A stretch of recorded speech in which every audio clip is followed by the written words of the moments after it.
Cumprimento os irmãos na graça e na paz do Senhor.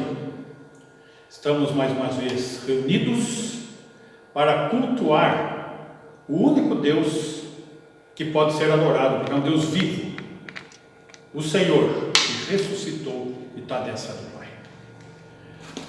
E por esse privilégio dele estar à destra do Pai, nós temos condições de entrar diante do trono de glória através do nosso sumo sacerdote, o Senhor Jesus, porque nós vamos clamar nesse momento de oração. Oremos. Senhor, agradecemos o privilégio de te adorar, o privilégio de sermos escolhidos por ti, que esse privilégio possa ser buscado intensamente por cada um de nós. Desejamos, Senhor, elevar o teu nome, desejamos, Senhor, viver tão próximos de ti, a não perdermos a tua presença em nenhum instante de nossas vidas, que possamos estar desfrutando de momentos edificantes, e clamamos, Senhor, que a sabedoria aí do alto, Senhor, possa estar sobre nós, através da ação benigna do teu Espírito, para compreendermos os mistérios das verdades eternas. Por isso nós clamamos que nesta noite o Senhor nos ajude, em face, Senhor, do desafio que temos diante da tua palavra, que possamos estar desfrutando de momentos de entendimento, discernimento e aprendizado, e que isso possa fortalecer a nossa fé, porque estamos compreendendo o teu ensinamento, o ensinamento que o Senhor dirigiu a nós exclusivamente, os teus filhos. Por isso oramos no nome de Jesus, certos da tua companhia e bênção. Amém. Muito bem, vamos estar adorando o Senhor então.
os amigos que estão ligados aí, os irmãos, que nós estamos em 3 canais, estamos no YouTube, no Facebook e no Instagram, tá? Se alguém perder as conexões aí, ok? Sim. Ótimo. Muito bem. Vamos agora dar continuidade ao nosso estudo em Mateus.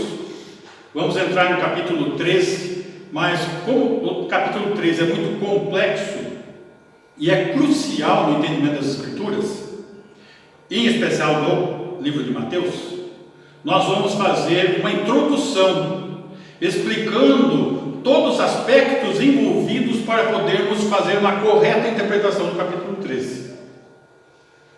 Para isso, vamos fazer uma leitura do versículo 1 ao 3 e depois do 10 ao 17. Mateus, capítulo 13. Versículo 1.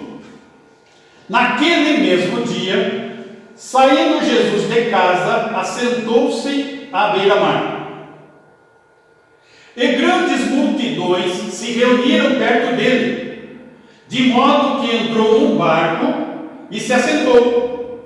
E toda a multidão estava em pé na praia. E de muitas coisas lhes falou por parábolas, e dizia: eis que o semeador saiu a semear. Versículo 10. Então se aproximaram os discípulos e lhe perguntaram: por que lhes falas por parábolas? Ao que respondeu: porque a vós outros é dado conhecer os mistérios do reino dos céus, mas àqueles não lhes é isso concedido. Preste atenção aqui. Conhecer o quê? Os mistérios do reino dos céus. É muito importante isso no estudo de hoje. Pois ao que tem se lhe dará, e terá em abundância, mas ao que não tem, até que tem lhe será tirado. Por isso lhes falo por parábolas, porque vendo não veem, e ouvindo não ouvem, nem entendem. De sorte que neles se cumpre a profecia de Isaías: ouvireis com os ouvidos e de nenhum modo entendereis, vereis com os olhos e de nenhum modo percebereis. Porque o coração desse povo está endurecido, de mau grado ouviram com os ouvidos e fecharam os olhos, para não suceder que vejam com os olhos e ouçam com os ouvidos, entendam com o coração e se convertam e sejam por mim curados. Bem-aventurados, porém, os vossos olhos, porque veem, e os vossos ouvidos, porque ouvem.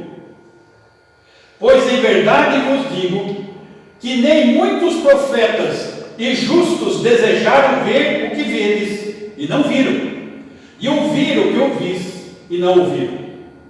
Esse vai ser o nosso privilégio hoje. Ver o que os profetas do Antigo Testamento não viram, e ouvir o que eles não ouviram, os mistérios do reino dos céus. Esse é o ponto que nós devemos estar atentos nessa noite.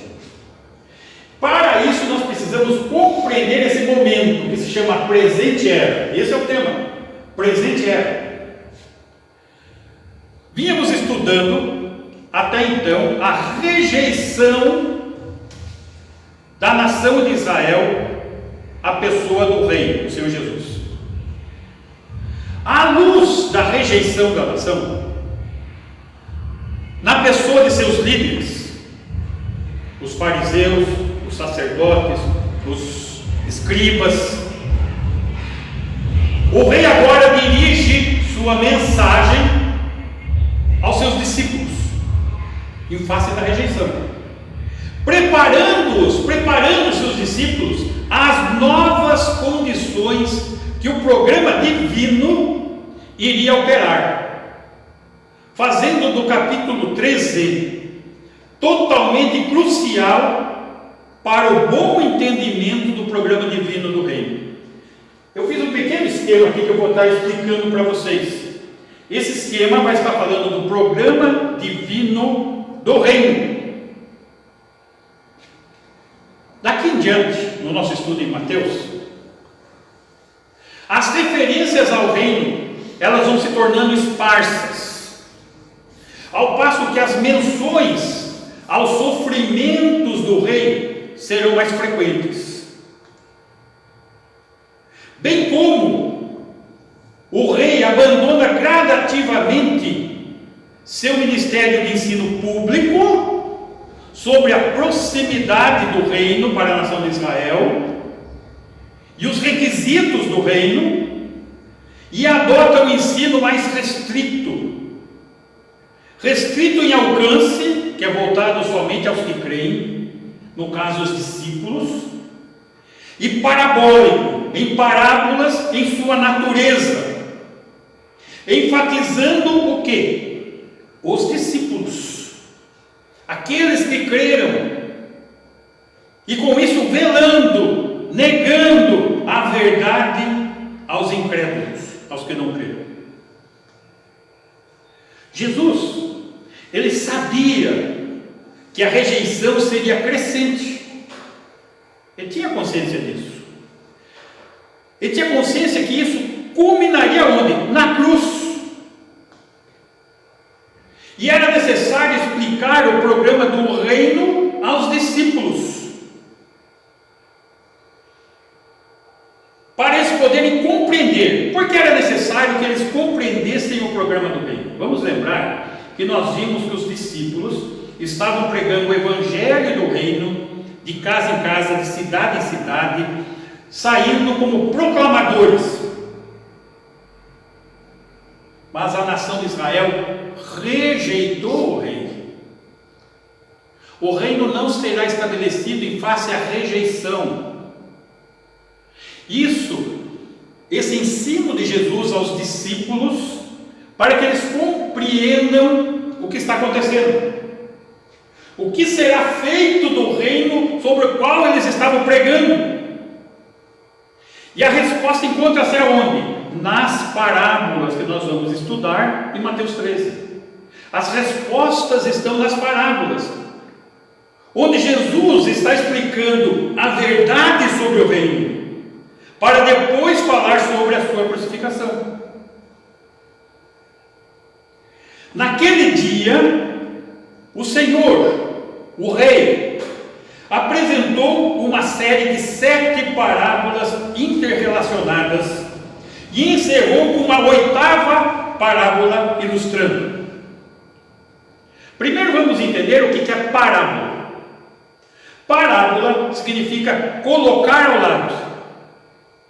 Então trata-se de uma história colocada lado a lado com algum outro conceito, a fim de esclarecer uma lição, sendo que neste caso não se trata de parábolas comuns, mas de parábolas que revelam os mistérios do reino dos céus.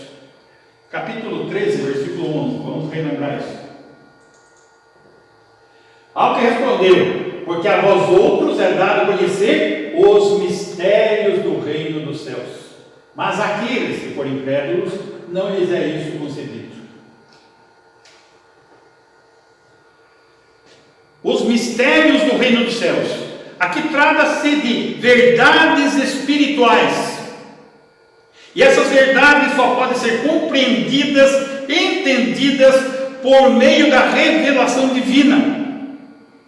É um segredo santo que é revelado apenas para os mais íntimos, os discípulos.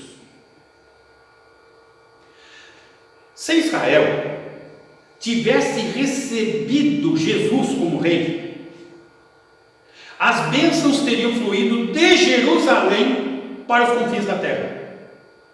Mas a nação o rejeitou. E Deus colocou o seu plano em ação na presente era. A presente era está aqui. E eu vou estar explicando para vocês. Onde o reino dos céus, na presente era, é uma mistura do verdadeiro com o falso. É uma mistura de bondade e maldade. Assim como é representado nas parábolas que nós vamos estudar. A cristandade está dentro do período da presente era. A cristandade se diz fiel ao reino, mas ao mesmo tempo essa cristandade é repleta de elementos contrários aos princípios do reino. Trigo e joio. E muito joio pensa que é trigo, mas é joio. E só vamos saber o que é trigo e joio na colheita. Por que Jesus ensinou por parábolas? Por dois motivos. Primeiro, porque ele falou a respeito da profecia de Isaías. Tudo bem? Capítulo 13, versículo 10.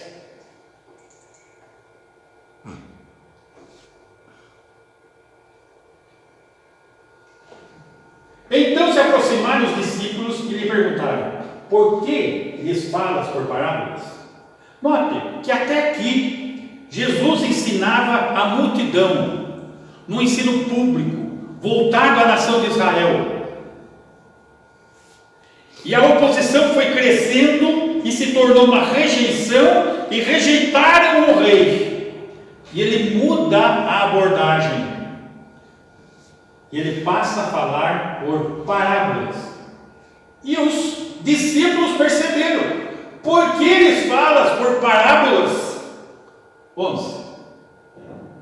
Ao que respondeu: porque a vós, outros, os discípulos, é dado a conhecer os mistérios do reino dos céus. Todo aquele que crê em Jesus é nascido de novo, é trigo, é dado a conhecer os mistérios do reino dos céus. As coisas espirituais se discernem espiritualmente. É uma revelação dada na palavra de Deus, que só vai usufruir da iluminação do Espírito Santo aqueles que são nascidos de novo, para compreender isso. Mas aqueles que não creem, que são joio, não lhes é isso concedido. 12. Pois ao que tem se lhe dará. Os discípulos já tinham Jesus e iam receber o quê? A revelação dos mistérios do reino dos céus. E terá em abundância. Mas ao que não tem, até o que tem lhe será tirado. 3. Por isso lhes falo por parábolas. Jesus está dando a resposta. Por que está falando por parábola? Porque vendo não veem, porque são incrédulos, e ouvindo não ouvem, nem entendem. É para não entender, propositalmente para não entender. A mensagem não é mais uma mensagem pública, é uma mensagem específica, falando-se por parábolas para que os discípulos pudessem ter discernimento e aprendizado. De sorte que neles se cumpre a profecia de Isaías, nos incrédulos. Ouvireis com os ouvidos e de nenhum modo entendereis. Vereis com os olhos e de nenhum modo percebereis. Eles ouviam Jesus falando, eles ouviam Jesus pregando, eles viam Jesus realizando milagres, mas não entendiam, não percebiam. 15. Porque o coração deste povo, a nação de Israel, está endurecido. De mau grado ouviram com os ouvidos e fecharam os olhos, para não suceder que vejam com os olhos, ouçam com os ouvidos, entendam com o coração, se convertam e sejam por mim curados. Para não suceder. 16. Bem-aventurados, felizes, porém, os vossos olhos, olhos dos discípulos, porque veem, e os vossos ouvidos, porque ouvem. 17. Pois em verdade vos digo que muitos profetas lá do Antigo Testamento e justos desejaram ver o que vedes. Eles desejaram ver o Messias e não viram. E ouviram o que ouvis, os ensinamentos do Mestre, e não ouviram. É um privilégio que está não somente naquele momento dos discípulos, mas ele flui dentro da presente era. E a presente era, ela tem seu início na rejeição de Israel e tem seu término na aceitação, na rejeição que Israel teve a Jesus na sua primeira vinda, quando ele inaugurou o reino, e o seu término na aceitação de Jesus na sua segunda vinda. Este período entre a rejeição e a aceitação, este período é a presente era.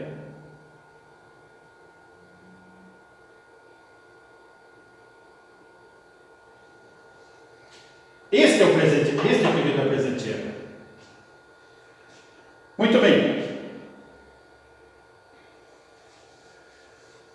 Outro texto que está envolvendo profecia aqui, ainda no capítulo 13, versículo 34.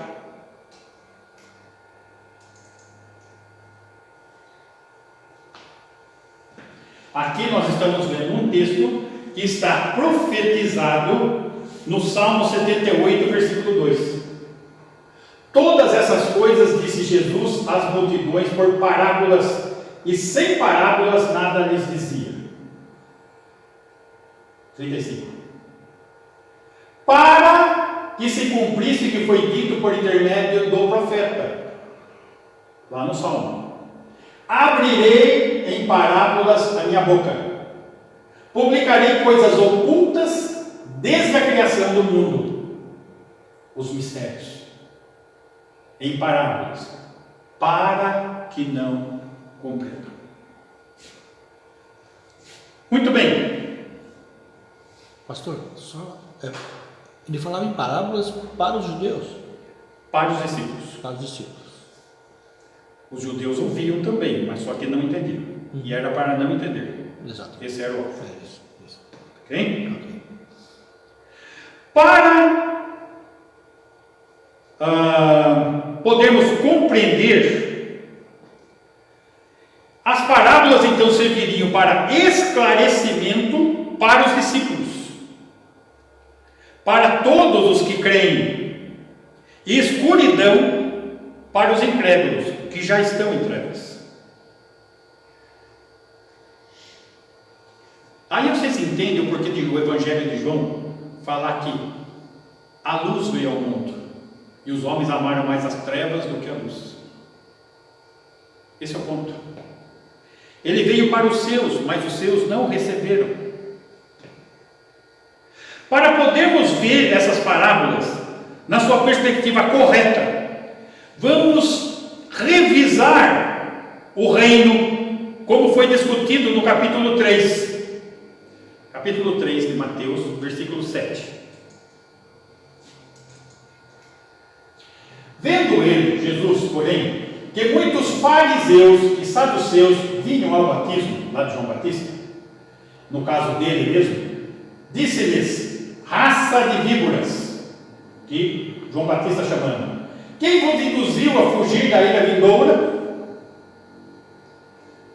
8. Produzi, pois, frutos dignos de arrependimento. Arrependei-vos, porque é chegado o reino dos céus. Essa era a pregação de João Batista. 9. E não comeceis a dizer entre vós mesmos: temos por pai Abraão, porque eu vos afirmo que dessas pedras Deus pode suscitar filhos a Abraão. 10. Já está posto o machado à raiz das árvores. Toda árvore, pois, que não produz bom fruto, é cortada e lançada ao fogo. Eu vos batizo com água, João Batista falando, para arrependimento. Mas aquele que vem depois de mim, Jesus, é mais poderoso do que eu, cujas sandálias não sou digno de levar. Ele, Jesus, vos batizará com o Espírito Santo e com fogo. Com o Espírito Santo em Pentecostes, com o nascimento da igreja, e com fogo no juízo na sua segunda vinda. A sua pá ele a tem na mão, ele limpará completamente a sua eira, recolherá o seu trigo no celeiro, mas queimará a palha em fogo inextinguível. Aqui está falando da implantação do reino, não está falando de um pseudo segundo batismo do Espírito Santo, não existe isso.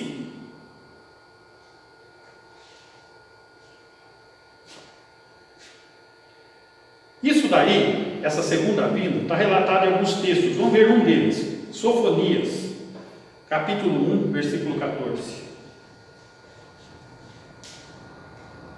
Está perto o grande dia do Senhor. Está perto e muito se apressa. Atenção! O dia do Senhor é amargo e nele clama até o homem poderoso. Está falando desta segunda vinda, aonde Israel vai se converter. Está falando de juízo. Ali o fogo é juízo. 15. Aquele dia é dia de indignação, dia de angústia, e dia de alvoroço e desolação, dia de escuridade e negrume, dia de nuvens e densas trevas. 16. Dia de trombeta e de rebate contra as cidades fortes e contra as torres altas. Trarei angústia sobre os homens, e eles andarão como cegos, porque pecaram contra o Senhor. Notem a razão da segunda vinda, a tribulação, o juízo, e o sangue deles se derramará como pó, e a sua carne será tirada como esterco. Estão falando da segunda vinda do Armagedon. 18. Nem a sua prata, nem o seu ouro os poderão livrar no dia da indignação do Senhor, mas pelo fogo do seu zelo, do juízo dele, a terra será julgada, a terra será consumida, porque certamente fará destruição total e repentina de todos os moradores da terra, os ímpios, os incrédulos, os inimigos. Muito bem, com isso nós estamos identificando o contexto e o desenrolar com relação ao reino dos céus, o início da presente era e o término da presente era, primeira vinda, segunda vinda. Este é o período da presente era, é dentro desse período que está o relato de Mateus 13, e nós temos que entender as parábolas à luz desta cronologia e destes eventos. O reino dos céus é a esfera na qual o governo de Deus é reconhecido. E esse reino tem dois aspectos. Primeiro, uma profissão exterior, onde estamos falando de uma fé aparente, de uma religiosidade. Todos os que dizem reconhecer o governo de Deus, exteriormente. Outro aspecto é o aspecto da realidade interior. Somente os que entram no reino pela conversão, pelo novo nascimento.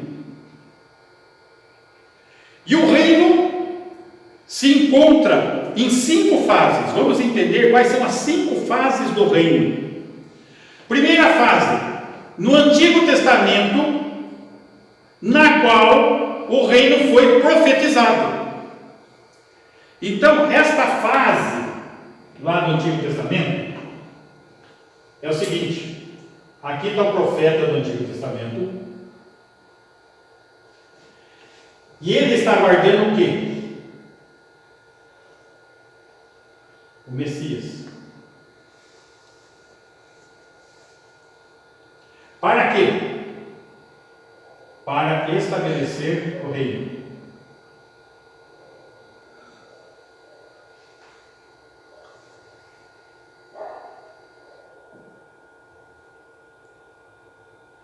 O profeta aqui Antigo Testamento? Isso. Ele está enxergando a vinda do Messias e está enxergando o reino. Mas ele não está enxergando, ele está enxergando como se fossem duas montanhas, dois picos, mas ele não está enxergando o vale, que é o mistério. A igreja. A igreja é um mistério. Não existe igreja no Antigo Testamento. Não tem citação da igreja no Antigo Testamento. Não tem profeta que soubesse da existência da igreja no Antigo Testamento. Esse é um mistério. Então, no Antigo Testamento é a primeira fase. Segunda fase do reino se encontra onde? Na presença do rei, inaugurando o reino. Na primeira vinda. Primeira vinda do rei. Segunda fase.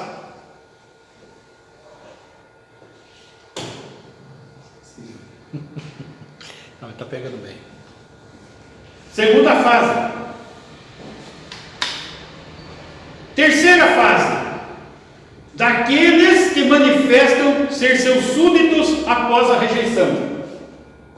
Rejeição. Segunda fase. Após a rejeição, segunda fase. Os que creem.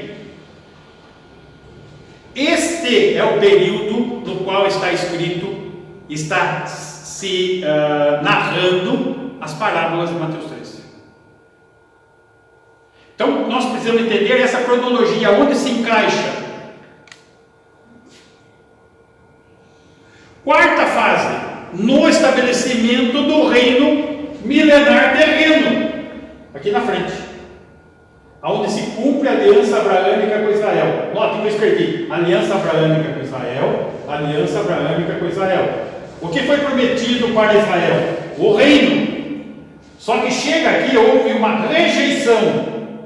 Então, tem-se um parênteses, um mistério que os profetas do Antigo Testamento não enxergavam. Após esse parênteses, que é o período da presente era, tem-se o estabelecimento do reino, onde se cumpre a aliança abraâmica. Aquilo que foi prometido aqui, se cumpre plenamente aqui, no reino milenar terreno, aonde Jesus, o filho de Davi, está sentado no trono em Jerusalém. E o reino de Israel é a Palestina, desde o rio Eufrates até o rio do Egito. Rio Eufrates, rio do Egito. Aonde Israel vai ser cabeça das nações e não cauda. Está falando do reino aqui na frente.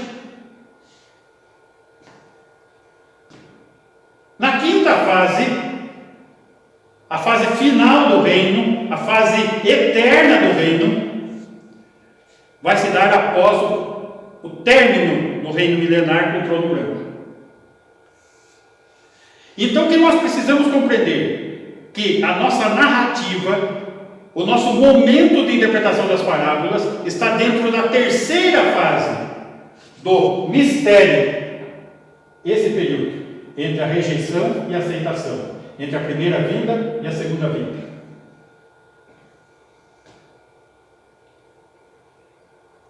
Então, é sobre essa terceira fase que trata o capítulo 13. O propósito divino na presente era, agora, pode ser visto no concílio de Jerusalém. Vamos lá, Atos capítulo 15, versículo 14.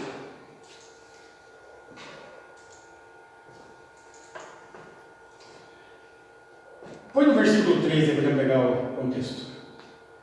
Depois que eles terminaram, falou Tiago, irmão na carne de Jesus, dizendo: irmãos, atentai nas minhas palavras. 14. Expôs Simão como Deus primeiramente visitou os gentios, a fim de constituir dentre eles um povo para o seu nome. Meus irmãos, prestem atenção nisso. Preste atenção. Como que é esse mistério? Como que se dá o início Deus primeiramente visitou quem? Os gentios. Gentios. Os gentios. Aí nós compreendemos o ministério de Paulo aos gentios, a fim de constituir dentre eles um povo, já não é mais Israel, um povo para o seu nome. Está falando da igreja. Está falando da igreja, está falando do corpo de Cristo, cujo cabeça é Cristo. Está falando da noiva, cujo noivo é Jesus. Está falando do rebanho, cujo pastor é Jesus. Está falando do templo, cujo Jesus é a pedra angular. Está falando dos sacerdotes, que é seu povo, cujo sumo sacerdote é Jesus Cristo. É disso aqui que nós estamos falando. Para compreendermos isso, o propósito divino na presente era, é isso que os discípulos precisavam compreender, é essa explicação. A razão das parábolas é para discernir isso aos discípulos. Colossenses capítulo 1, versículo 24. Vamos visualizar um pouco do que Paulo vai revelar. Agora me regozijo nos meus sofrimentos por vós, e preencho o que resta das aflições de Cristo na minha carne, a favor de seu corpo, que é a igreja. 25. Da qual, igreja, me tornei ministro, de acordo com a dispensação da parte de Deus, a dispensação da igreja, para dar pleno cumprimento à palavra de Deus, ao programa divino. 26. O mistério, olha o mistério aqui, que estivera oculto dos séculos e das gerações, agora todavia se manifestou aos seus santos, aos nascidos de novo, aos separados por ele. 27. Aos quais Deus quis dar a conhecer qual seja a riqueza da glória desse mistério entre os gentios, isto é, Cristo, Messias em vós, a esperança da glória. Para compreendermos ainda esta visão, Efésios capítulo 2, versículo 14.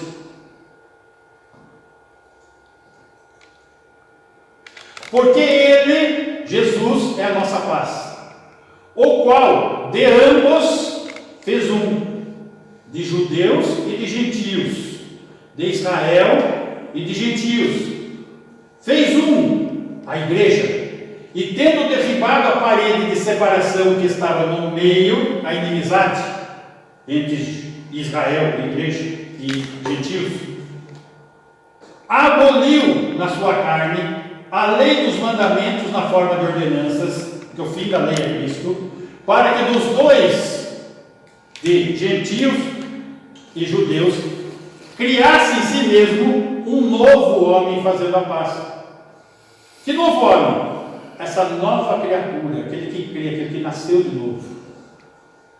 E reconciliasse ambos, judeus e gentios, em um só corpo, com Deus, a igreja, por intermédio da cruz, pela fé no sacrifício de Jesus, destruindo por ela a inimizade. Capítulo 3, versículo 3. Pois segundo uma revelação me foi dado a conhecer o mistério, conforme escrevi há pouco resumidamente, acabamos de ver. Pelo que quando ledes, podeis compreender o meu discernimento do mistério de Cristo. Sim. O qual em outras gerações não foi dado a conhecer aos filhos dos homens. Não foi dado. Como agora foi revelado aos seus santos apóstolos e profetas do Espírito.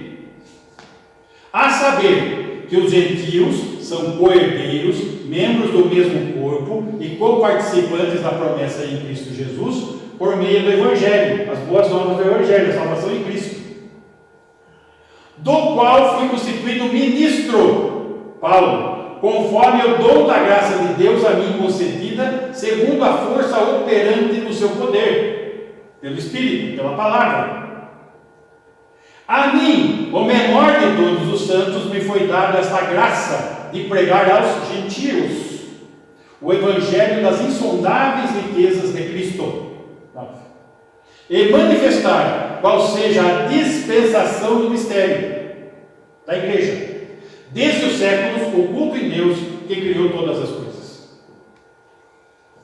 Notem, as parábolas têm relacionamento a esses aspectos voltados aos acontecimentos entre a rejeição e a aceitação, entre a primeira vinda e a segunda vinda. Tudo está se desenrolando dentro deste período. Portanto, o reino misterioso se refere às condições aqui na terra. Nesse período interadventos, entre a primeira e a segunda vinda, onde nos é revelado o mistério do plano de desenvolvimento divino do reino. Durante o quê? O período da ausência do rei até a segunda vinda. Primeira vinda, segunda vinda. Esse período da ausência do rei é a presente era. É disso que o texto está se desenrolando. É esse o mistério que está sendo ensinado. Para estabelecimento do reino que foi inaugurado em sua primeira vinda. Vamos ver isso. Lucas, capítulo 19, versículo 11. Vai falar dessa questão da ausência do reino. Ouvindo eles essas coisas, Jesus propôs uma parábola, visto estar perto de Jerusalém, e lhes parecer que o reino de Deus havia de manifestar-se imediatamente. Ele estava achando que ia ser aquele momento. Então disse: certo homem nobre partiu para uma terra distante, com o fim de tomar posse de um reino e voltar. Jesus inaugura o reino, vai estabelecer o seu reino na segunda vinda. Chamou 10 servos seus, confiou-lhes 10 minas e disse-lhes: negociai até que eu volte. Mas os seus concidadãos, o mundo, o odiavam e enviaram após ele uma embaixada, dizendo: não queremos que este reine sobre nós. Israel rejeitando. 15. Quando ele voltou, depois de haver tomado posse do reino, sendo estabelecido esse reino, mandou chamar os servos a quem deram dinheiro, a fim de saber que negócio cada um teria conseguido. Versículo 27. Quando, porém, o 15 eu cheguei a ler? Quando, porém, a esses meus inimigos, que não quiseram que eu reinasse sobre eles, trazei-os aqui e executai-os na minha presença. Estabelecimento do reino. Julgamento das nações. Tema que nós vamos abordar ainda em Mateus 24 e 25. Portanto, o reino misterioso é composto de salvos e não salvos. Nesse período, existem salvos e não salvos. Trigo e joio, peixes bons e peixes ruins. Assim, o reino misterioso não se limita somente à igreja, pois inclui mais do que ela. Note, se ele começou aqui, nesse momento, e a igreja nasceu só depois, aqui a igreja é arrebatada, e Deus volta a tratar com a nação de Israel, enquanto a igreja está nos céus, no tribunal de Cristo. Então, não se limita somente à igreja, a presente era. Ela atinge todo o mundo incrédulo, todo Israel e a igreja. É um pacote, são todos. Trigo e joio, peixes bons e peixes ruins. Volta agora ao capítulo 13, versículo 3.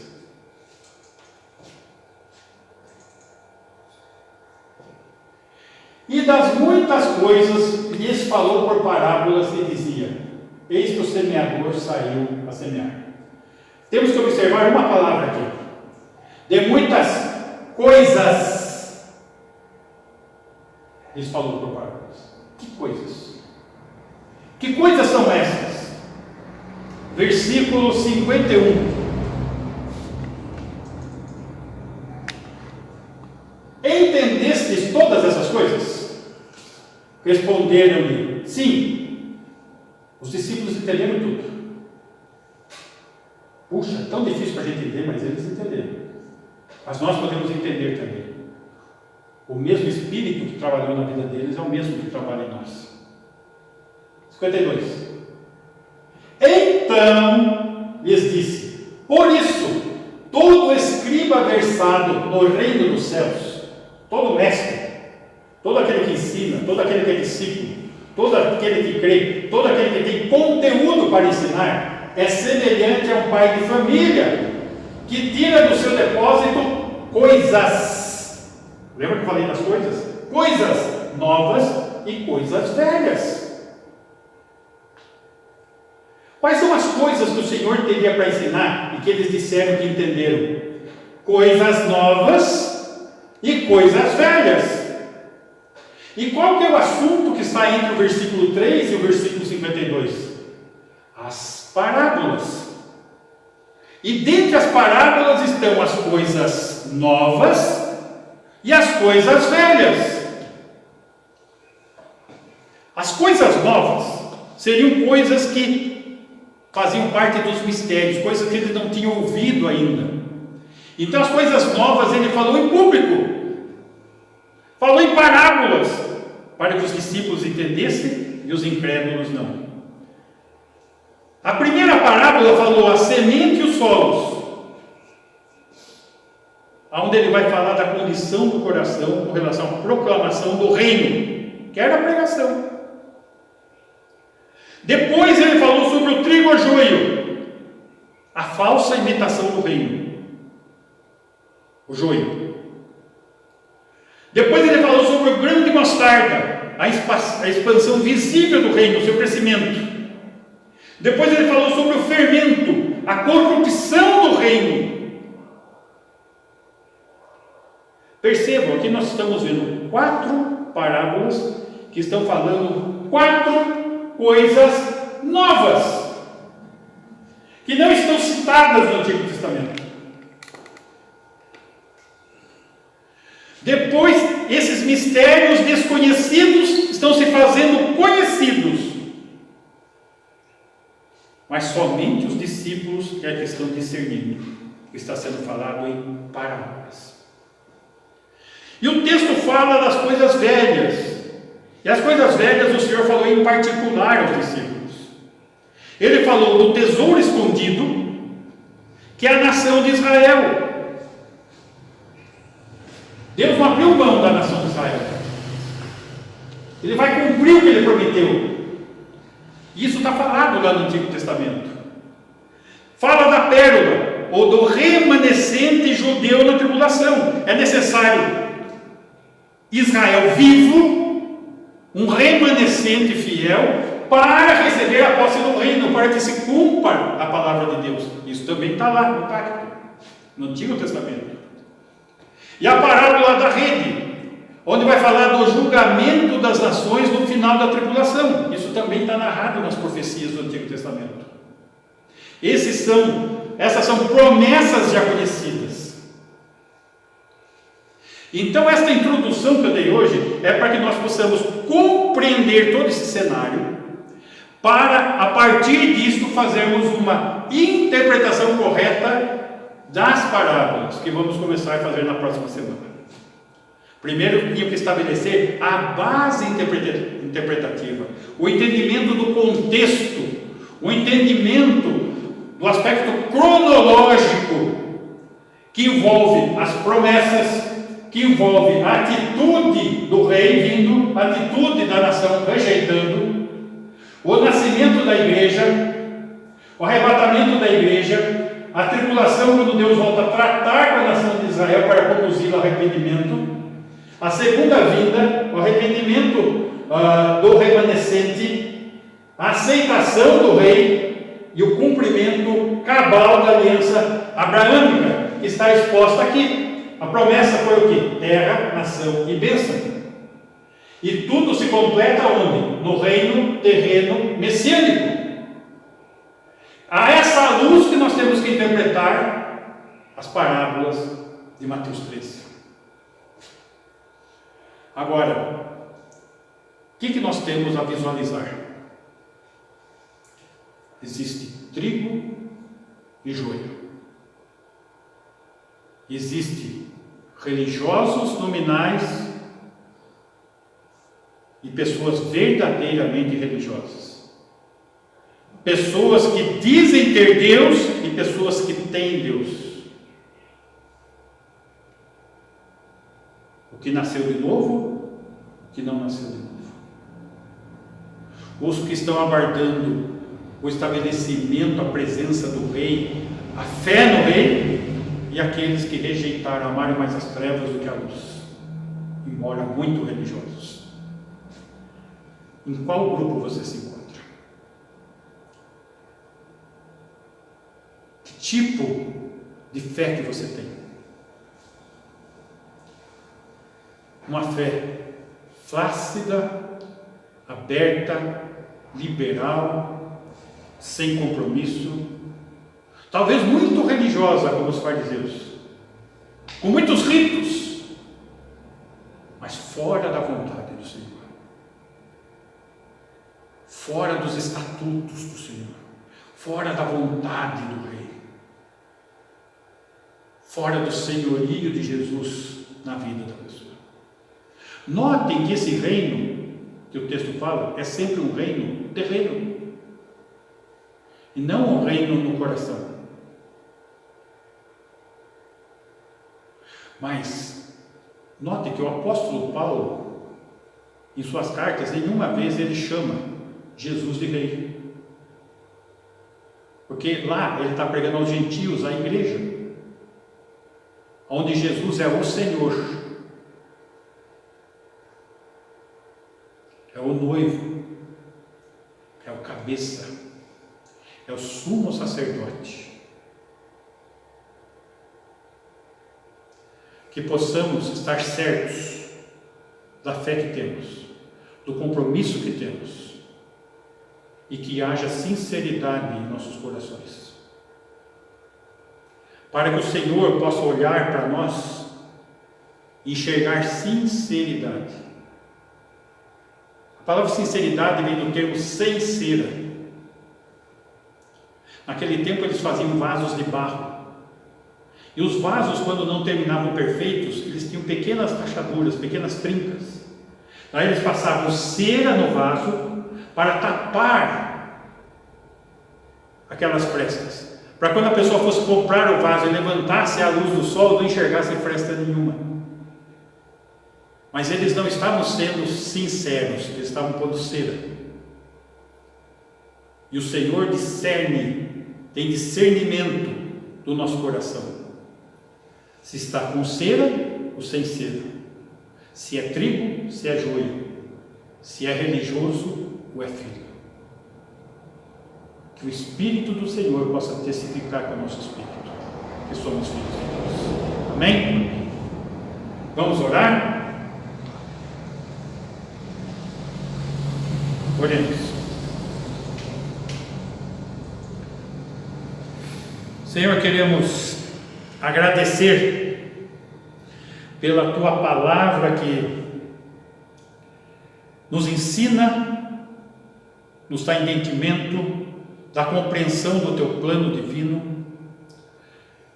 Dá-nos, Senhor, um aprendizado que o Senhor não começou um plano B, mas tudo está sobre a Sua soberania.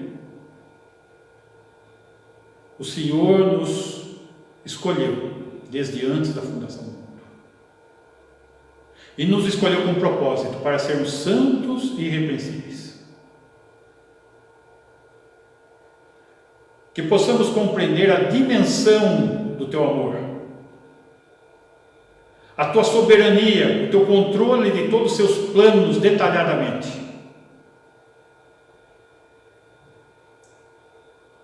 Que possamos enxergar o Deus Altíssimo, cuja grandeza não conseguimos contemplar, cuja glória não conseguimos olhar, por tão grande que é. Que não possamos ter uma fé fazendo uma dimensão de um Deus pequeno, pequeno em força, em poder, em estatura, que podemos colocar e ficar numa cruz, ou que podemos conter numa imagem e segurá-los com as mãos. Ele é muito mais do que isso. Ele é Deus. Ele é soberano. Ele é o Altíssimo, Ele é o Eterno. Que nessa fé o Senhor nos faça mais que vencedores em Cristo Jesus, que já venceu. Amém. E com o amor de Deus o Pai, a superabundante graça de Jesus Cristo Filho, e a presença em nós de Deus Espírito Santo, nos ensinando, nos consolando e nos dando convicção que somos teus filhos. Assim seja a tua igreja agora e sempre. Amém.